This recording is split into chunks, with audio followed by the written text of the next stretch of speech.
Welcome to our International Women's Day keynote speaker. And I know International Women's Day was several weeks ago, but this being Vermont, we had some snow on that day, and so our keynote graciously agreed to come back to us after her flight was, I think, flying over Burlington and then sent back home.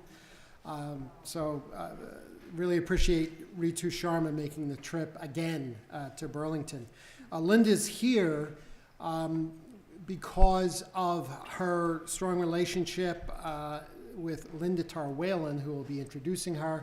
Linda was instrumental in bringing Ritu to Champlain College, and we are very pleased to have Linda associated with the college as well. So I'm going to introduce Linda, and then Linda will introduce our keynote, Ritu. Linda is Champlain College's visiting fellow in women's leadership. Linda has a varied career as a nurse, management consultant, advocate, nonprofit leader, communicator, union negotiator, and government official at the state, national, and international level. She formerly served as ambassador to the UN Commission on the Status of Women in the Clinton administration and as deputy assistant for women's concerns in the Carter White House. She was the first nurse appointed to these positions. Linda's policy experience also included a sub-cabinet appointment in New York State government, director of policy for a large public sector union, and chief lobbyist for the National Education Association. As CEO of the Center for Policy Alternatives, the leading progressive policy and leadership center for the 50 states, Linda focused on women and the economy.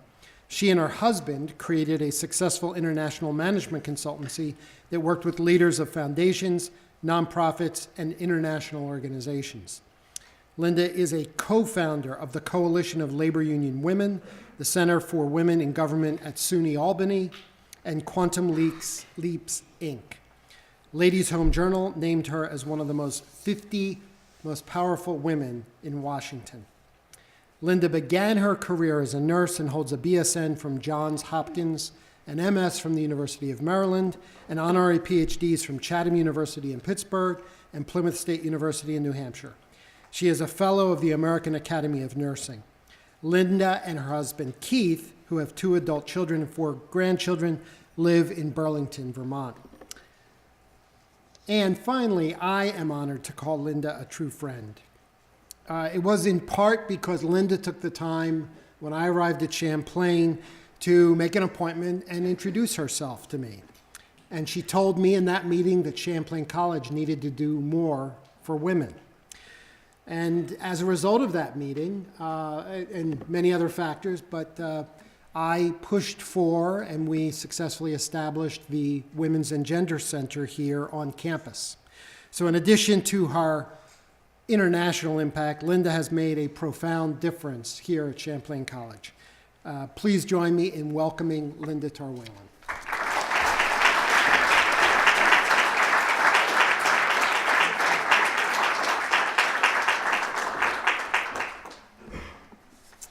Well, good afternoon, everyone, and thank you all for coming. I really appreciate that you took the time. I know many of you are here because of classes that you are in, and I think you're in for a treat to have an opportunity to hear from Ritu and the rest of our program, which will include hearing from some of the students here as well, led by Val Esposito.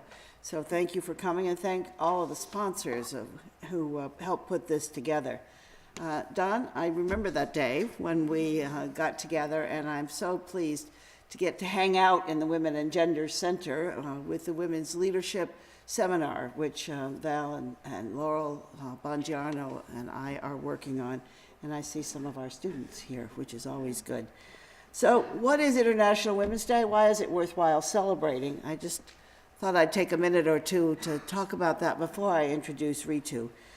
This is really a global phenomena that has been celebrated now for more than a century, although it's not terribly well known in the United States. I'm big on making it better known. It was actually started here in this country in 1909 when there was this sense that we needed to stop and celebrate what had happened already, that had accomplished a better life for women and for equality, but then to devote ourselves to action for what needed to be changed. It is a national holiday in many countries. And I just saw the figure that in only 4 countries, excuse me, over 1 million, in Austria, Germany, Luxembourg, over 1 million people participated in activities for International Women's Day. So you're part of something bigger today, and I'm glad you're all here. This year, the global effort is to press for progress.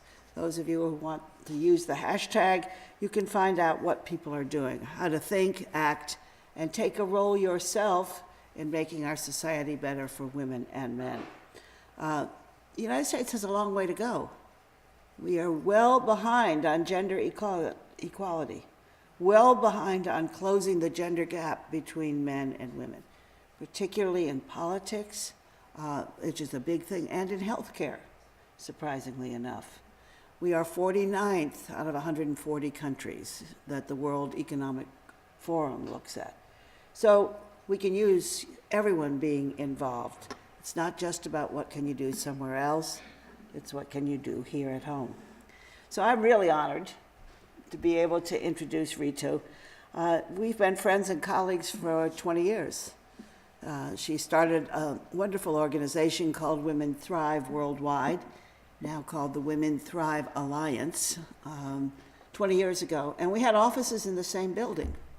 And so we had an opportunity to be in many circles together, both of us trying to work on some of these issues. But she's an activist.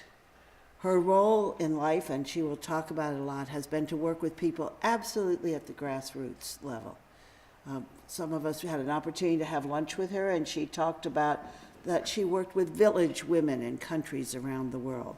Not just the organizations, not just the representatives of the organizations, not just the politicians of the representatives of the organizations, but actually with village women themselves. So her experience is something that I really value. And that was her early work, bringing those voices of village women to what would be the policies of the United States government as it dealt with development funding, supposedly helping to eradicate poverty in many of the countries of the world. One of her major accomplishments really was to get the White House, and this was the Obama White House in this case, to get them to put together, to agree to a strategy, which I think she'd put together, to prevent and respond to gender-based violence. We're all reading in the papers a great deal about gender-based violence these days. Time's Up, hashtag Me Too. This is a particularly good time to pause and deal with the questions of gender-based violence as a global phenomenon, and that is where she has led our country's development of strategies here. That same year, she was the driving force behind USAID creating the Gender Equality and Female Empowerment Policy, which we heard a little bit about at lunch, which has made a very big difference in how funds are distributed. So I'll tell you one quick story. When I was ambassador for the United States to the United Nations for women, I went to a meeting one time about how we were going to develop our aid program for Afghanistan. And as you all know, that was a terribly difficult situation. And one of the men who made all of the policy decisions on that said, well, we don't have to worry about women. They go on the roads just like the men go on the roads. Well, what women wanted was schools and clean water and a health care center, so that bringing those voices makes an enormous difference. In 2014, Ritu became the director of the Global Center for Gender and Youth and regional director for Eurasia for the International Youth Foundation, which works in 90 countries. She's actually just back from Indonesia, a trip to Indonesia. She has a strong belief in the power of youth to make gender equality an everyday reality, and she focuses on training groups in advocacy and working with nonprofits and private firms to engage youth. She has a bachelor's degree from Georgetown University and a master's in public health from Johns Hopkins, and is the author of Teach a Woman to Fish, Overcoming Poverty Around the Globe. Please help me in welcoming Ritu Sharma.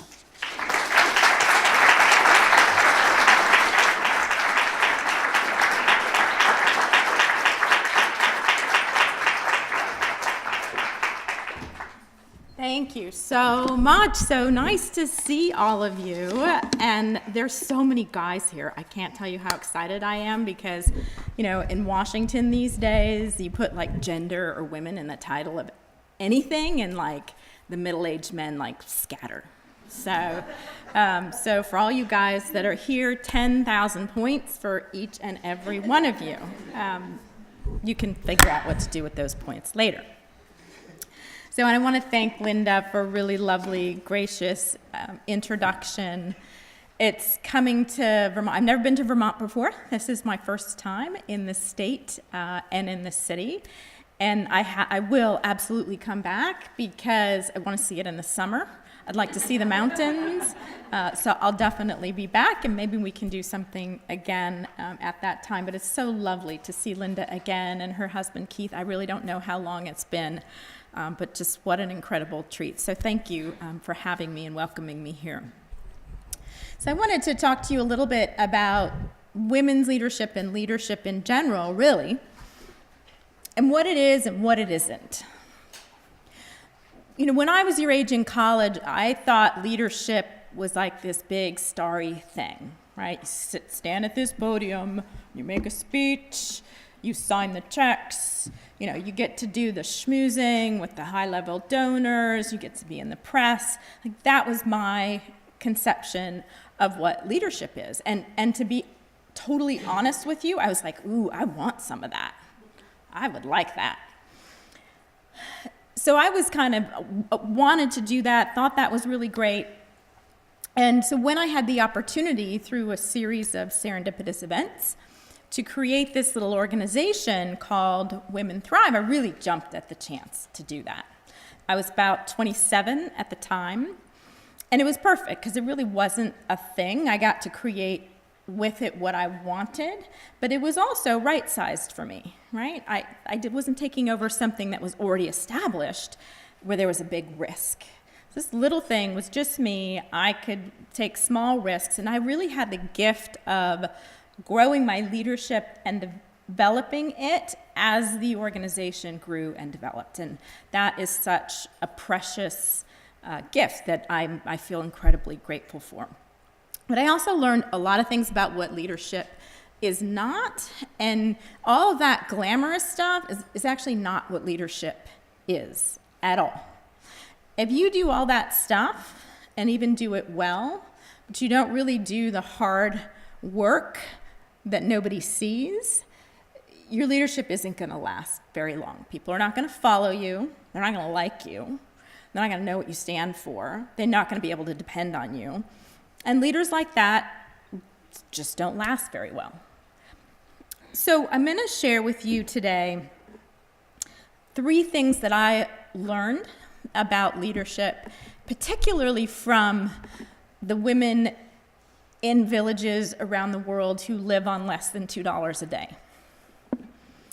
A lot of people think of these women, and you see them on the ads, you know, flies in the eyes, starving, baby in hand, or women refugees, totally disempowered. They're all wearing, burqas or veils. We kind of have this stereotypical image of kind of women out there, particularly poor women.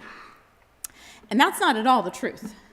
Women who are trying to keep their families alive in rural Kenya or Gambia or anywhere else are incredible leaders. I mean, to be honest, their families are alive because of their leadership, and I will explain what I mean by that. So I want to tell you about leadership and stepping into the void and what that means and how I learned that. The second thing I want to talk to you about is how to go get your cloak of deflection, and wear it and use it. Because developing a thick skin or becoming Teflon coated is really important to your leadership. but doing that in a way where you keep your authenticity and you keep your heart open, but you protect yourself from all of the stuff that's going to come your way, because it will as a leader. And third, I want to talk to you about finding your right space in this ecosystem of leadership. Because if you become a leader, you're not in isolation. You're out there with other leaders, other organizations, other activists. So how do you fit into that? And I learned a lot from women around the world about that too. So step into the void, get your deflection cloak, and find your right space. So in terms of stepping into the void, what I mean by that is, as a leader, one of the things that you need to do is figure out, where is it that something needs to be done in the world? This gun control movement led by people like you and your age, that's leadership. There's a huge void there. Adults are not getting it done. We're sitting on our butts, we're in our SUVs, we're doing whatever we do, Facebook, you do Instagram, we still do Facebook. We're not getting it done. So young people in this country, thank goodness, have stepped into that void and are filling it. That's leadership.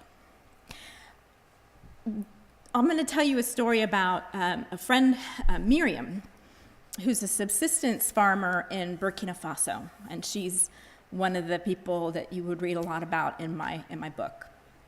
I stayed with her twice. The first time I stayed with her, I tried to do everything that she did. I slept on the ground. I ate the food she did. I tried to work with her in the field. I tried to mirror her schedule, and I couldn't. I physically couldn't do it. It was too difficult for me. She thought I was totally insane. She's like, who are you, American woman? And why do you want to do this? And it was hard for me to explain to her that there were things I wanted to learn, and the only way I could learn them was doing them with her. And after 3 days of that, we became really, really close friends, although we couldn't speak the same language. Miriam saw a void in her community.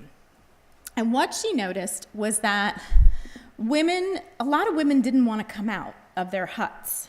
Burkina is a polygamous society, so there's a first wife and a second wife and maybe a third and fourth. And the second, third wives don't want to come out. The first wife has kind of some power, she's kind of the one, but the other wives don't have any power. And she noticed that many of them were really suffering from violence or malnutrition, and no one was really doing anything about this. So she heard that in a couple villages over, there was this society that the women created to save their money together and then make loans to one another, do trainings, kind of find people who could train them in everything from like hygiene to baby care to nutrition to how to till their soil better. In Africa, the women are the farmers. I'm not sure if you know that. That's a whole other story for another day. But women actually do the farming. So she did ask her husband's permission. She had a very enlightened husband. And he said, fine, do what you want to do, but get your work done. You still have to feed the children, make me my dinner, clean the house, do the fields. He wasn't giving her any slack, but he allowed her to go do this. And what she ended up doing was stepping into this void where there was no leadership and creating a local village women's association. She got the women together, she knocked on doors, she tried to pull out the women who were sort of hiding in their huts. A lot of them she could not get them out, wasn't going to happen. So Miriam stepped up into this void, right? It was not glamorous. She was not making speeches. She's definitely not in the media. But that's the kind of leadership that we need, right? Not leadership by tweet.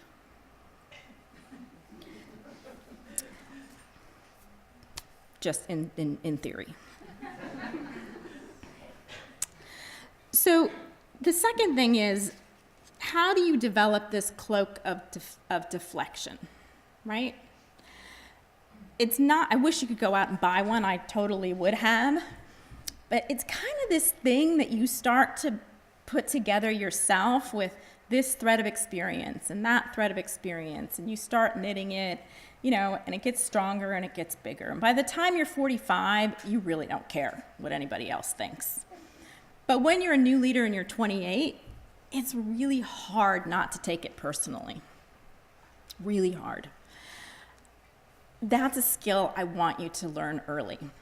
Because when you are out there as a leader, you're visible. People are going to start criticizing you. They don't like what you did. They don't like how you look. They don't like this post. They don't like this picture. And if you take that personally, you're going to just fold up and you're not going to be able to continue to lead. So even at the beginning, you need to put on this a little bit of an attitude of like, I know where I'm going. I know what I'm doing. I know I'm filling this void, passionate about it. I'm going to mess up along the way, but I'm just not interested if people are going to try to pull me down, tell me why I shouldn't do it. When I started Women Thrive and I was talking about it, I talked to mentors and things. I had 5 people tell me, don't do it. It's going to ruin your career. You'll never pull it off, blah, blah, blah. And I was like, well, maybe I will, maybe I won't. Fine. It's my choice to ruin my career or not. If I'm going to ruin it, I might as well ruin it early when I'm not making any money, because it's not going to matter, right? I can't take that chance now. So you got to just let it go. In Miriam's context, she had it a lot worse than I did, right? She had women in the family compounds all around her talking about her. What is she really doing? Oh, she's sleeping with the other husbands. Why is she knocking on their doors? She's stealing money? What's she trying to do? She's trying to split families apart. Lot of suspicion about what she was trying to do in that context.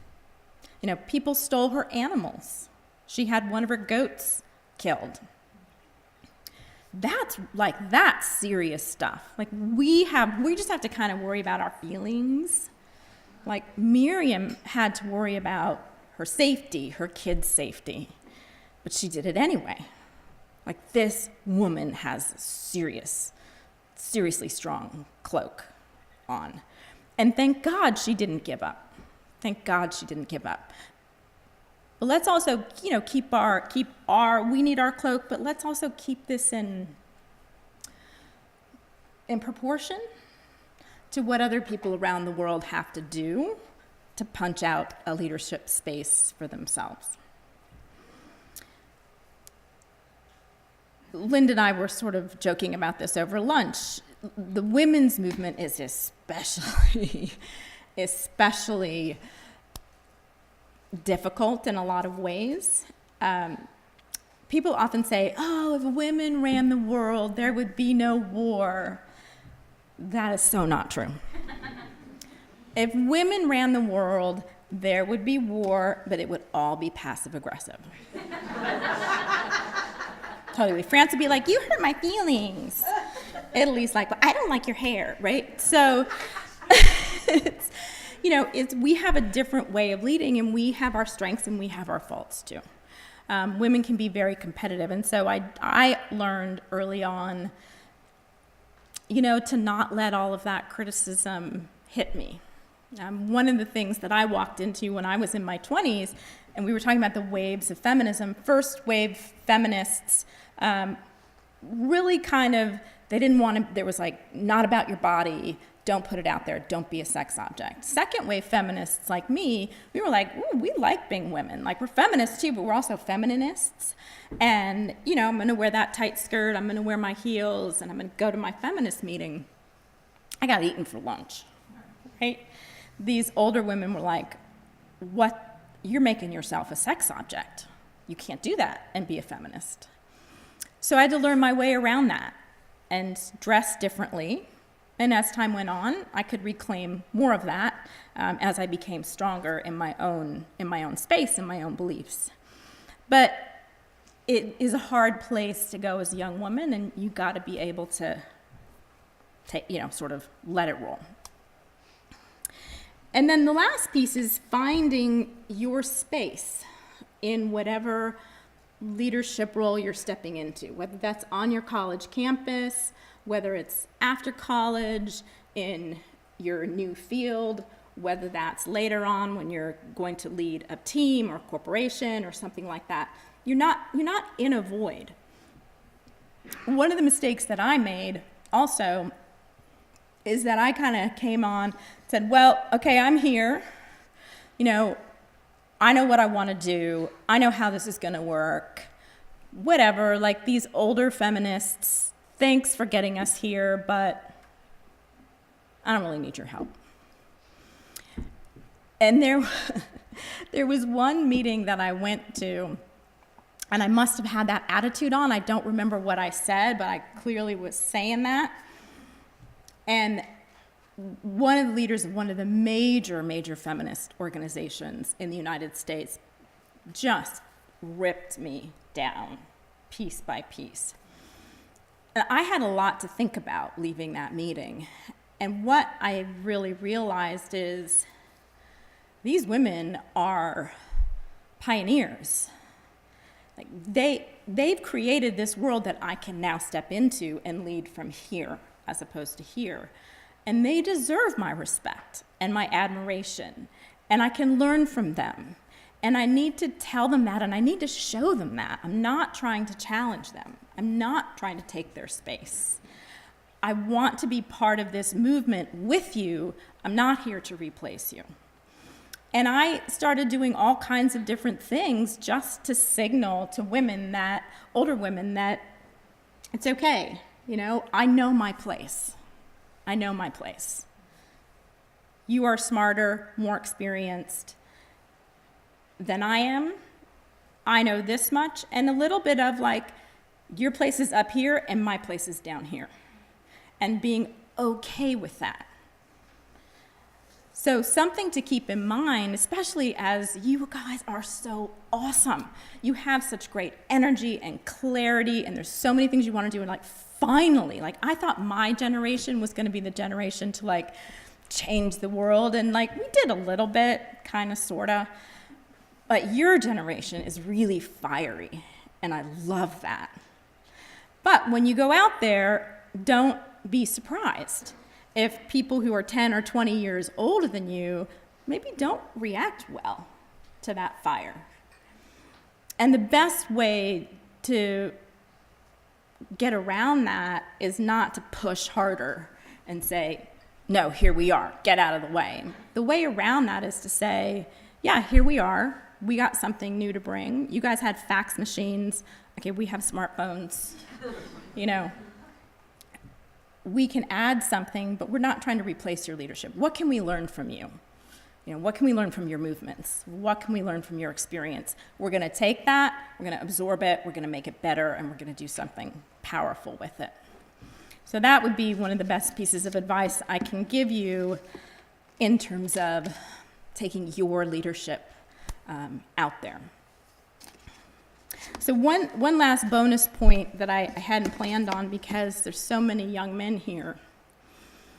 One of the things I observed about women's leadership, particularly in first wave feminism, is that it was a woman being a male leader, right? She didn't want to have a family. She wasn't going to show that, like, she wasn't going to take any time off of work to take care of her kids, because you got to keep up with the men, right? That was separate. You know, so you're going to act like a man, talk like a man, maybe not dress like a man, and that's the way we're going to get equality. That was a disaster. My generation said, okay, we're going to try to balance this thing, right? We're going to try to have a family and do this leadership thing. But what I found is that there came a time to make a choice. If I really wanted to become a leader on a bigger stage, I was going to have to do it like a man. I was going to have to hire somebody to take care of my kids full time. I was going to have to travel a lot. I was going to have to work 14-hour days. And I decided not to do that. So I stayed in my little organization for 17 years. It was wonderful. It was a beautiful place. I got to have leadership, but I didn't have to do it on those terms. I could do it on terms where I could balance. I could be a woman in a leadership role and still incorporate the female part of my life in that. What I hope for your generation is that you young women are gonna bring your femininity and your desire to have a family and lead. It's not wrong to wanna have a family. It's not wrong to wanna stay home and watch your babies grow. That's a good instinct, right? Men and women are different. We're not trying to be the same. But what we need to change are our corporations, are our institutions. They need to now adjust to the reality that both women and men, a lot of you young guys here, when you have kids, I have a guess that a lot of you might be stay-at-home dads at some period or another. And that is fantastic. Like, what a gift to you to get that time that you're gonna have with your children, to have that bond. You don't have to go off to work and your wife only gets to have that. So that's the next wave of our leadership, where both young men and young women are going to say, hey, we want equal paternity benefits. She gets 3 months off, I want 3 months off. And yes, by the way, it's going to be paid, right? You know, if we have flex time, that's not just for the women. I want that too. I want to coach my kids' soccer team. I'm out of here at 3 and not get dinged in your career, not get, oh, well, he clearly is not interested in being the boss. You know, that needs to stop. And that's how I hope your generation will transform our institutions, because they're definitely not transformed yet. So that's an extra challenge for you to take on. I wish you the best of luck. Thank you. Pleasure to be here.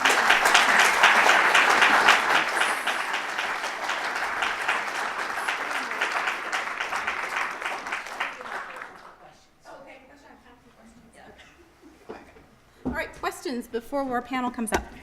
We have some traveling mics. Okay. Maddie's in charge of traveling mics. That one's on. Thank you. Questions, comments? Yes. Actually, You do, because we can't hear you. So tell us who you are, though. Huh? Who are you? Oh, sorry. My name is Felissa. I go here. Sorry, I was just kind of confused earlier when you were talking about like the leadership style like of a woman. If she were to like lead a country or whatever, they'll be like passive aggressive. So was that just a joke? Because I don't really understand why everybody else was laughing.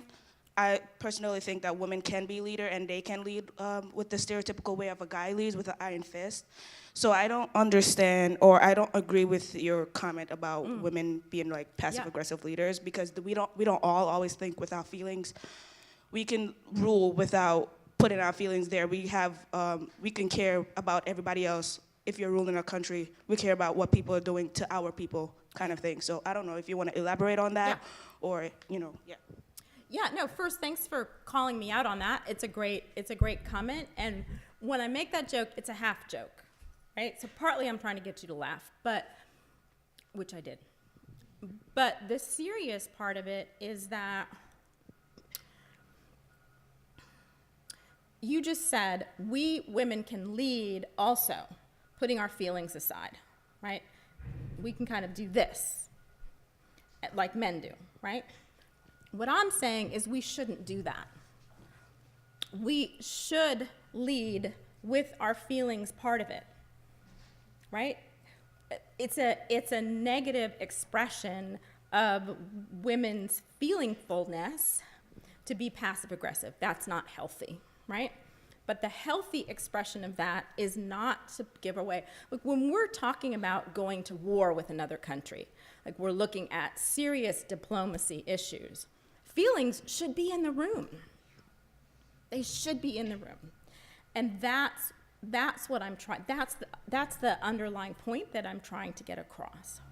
I take your point. I probably need to find a better way, a better joke or a better way to express it, because clearly you didn't get my point. But that's what I'm trying to get at, if that makes more sense, or to peel it back a little bit. Thank you.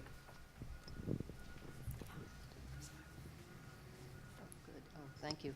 My name's Robin Lloyd. I'm a neighbor of Champlain College.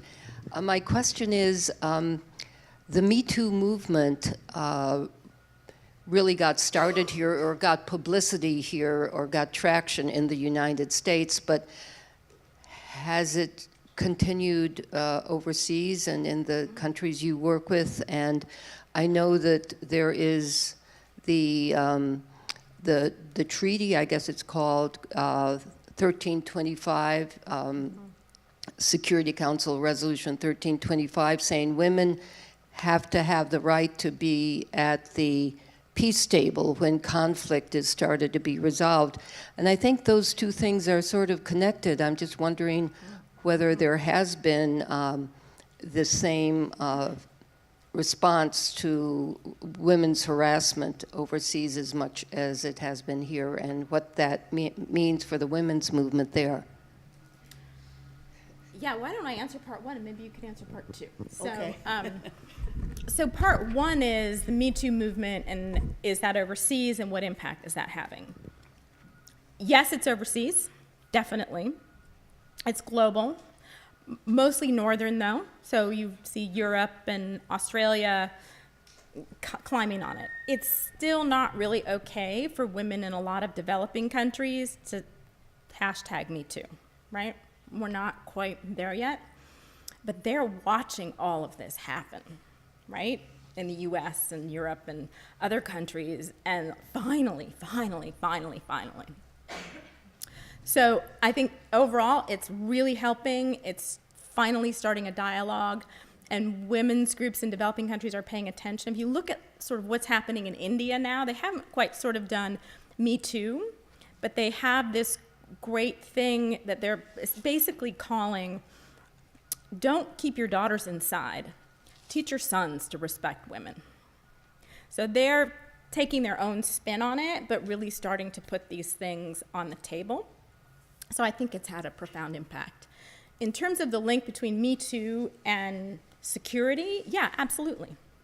We learn how violence is and isn't acceptable in our family, right? That is the first place we learn it. How our mom treats our dad, how our dad treats our mom, to be honest. And that's partly what's coming out in these Me Too conversations. But that does then go up to peace and security in the big sense, in terms of what is a society willing to put up with. So I do think there is that linkage, and when women are part of peace talks, peace treaties tend to endure longer. That's evidence. They tend to have more equitable solutions. So there's lots of good reasons. I personally think there is that link. But on 1325, I would like Linda to answer that, because you were there I was. when it all happened. I sat in the Security Council representing the United States when this resolution was actually passed, fought for by women around the world for probably 25 or 30 years. They had seen, you talk about gender violence, rape as an instrument of war is gender violence. We are seeing that in many countries, and we had seen it in many countries. Even peacekeepers, who are supposedly helping to keep the peace, guilty of gender violence and rape. So what happened was really finally coming to a recognition, as you said, Ritu, if you want to have lasting peace, you can't just have half the people at the table. And you can't just have the half the people at the table who have been fighting and fighting each other. You have to bring in the women who have been on the home front, keeping everything together at home. It's been true with our wars. If you look at the Civil War, for example, here in our own country, or wars around the world. So it has changed a lot with that resolution of the United Nations. There are now women peacekeepers. Many societies, men can't find out what's going on with women because the women are not allowed to speak to men who are not part of their own family. So that if you don't have women peacekeepers, then in fact, you're leaving out half the story. And women, the Northern Ireland, any of you know about the Northern Ireland Peace Agreement? Actually, the way that really was won was by the Women's Political Party. 8 women got elected to the parliament there, And they led the effort to bring peace to Northern Ireland between what was the Catholic portion, or the Republic of Ireland, and the Protestant portion, which was the British part of Ireland. So it has made a difference. And it is a very good sort of example of why we need both women and men at the table to make decisions. I think we have time just for one more, Maddie. Somebody there. Hi, my name is Nicole. I'm a staff member here. Apologies if you already addressed this. I came in a little bit late. But one of the things that women are taught growing up is about confidence, to be confident and to be assertive. But one of the things that I think women are faced with is that's often equated to, for lack of a better word, bitchiness. Apologies for the language. So I wonder if you could speak a little bit about that and maybe some strategies to help deal with that or address that when it does come up. True, isn't it? It's so true, but I'm going to give you a real example, right? There are ways and there are ways to be assertive, right? Especially when you're working with men. And one of the other things I think we should do as women is sometimes tap into our femininity to get a better outcome when we're working with men. To sort of recognize these gender differences and say they're okay, right? So for example, let's say I want to ask a peer of mine who sits next door, who talks really loud on the phone. And I want to be like, hey, okay. So I knock on his door and I say, would you please be quiet? I mean, I'm not able to get any work done, and I need you to lower your voice, right? I'm being assertive. I'm saying what was wrong. I'm saying what I would prefer, whatever. Another way to say it would be, hey, Mark, I know you have to shout on the phone because you're talking to people in Africa, and I really like your voice, but it would really be helpful to me if you could lower it or maybe go other places when you have to talk on the phone. So I think the mistake a lot of women make is they equate assertiveness with being sharp, with being, I don't know, a little too harsh.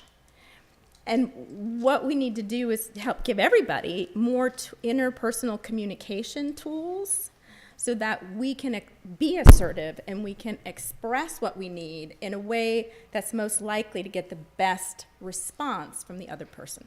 So the place to look for this is at Nonviolent Communications. It's a whole beautiful field of how to communicate in nonviolent ways, but it's also just really good interpersonal skills. So I agree, we should be assertive, but I think we should be smart about how to express that assertiveness. I don't know if that answers your question. It does go back also to your cloak of deflection. Right. Not because, in fact, you get criticized. It's called the double bind dilemma. Yeah. It's been, Yes. written up in Yeah. academic literature for a very long time, that if you're too aggressive, then you're bitchy, as you said, Right. or if you're not, you're too soft to take the job, not good enough to be the leader. Right. But your cloak of deception that Ritu Not deception, deflection. Didn't I say deflection? You said deception. Oh, dear. That's a totally. She'll never come back. I know, will no, she? we'll talk, that's useful too, but we'll talk about that later. Deflection. So, at any rate, join me in thanking Ritu.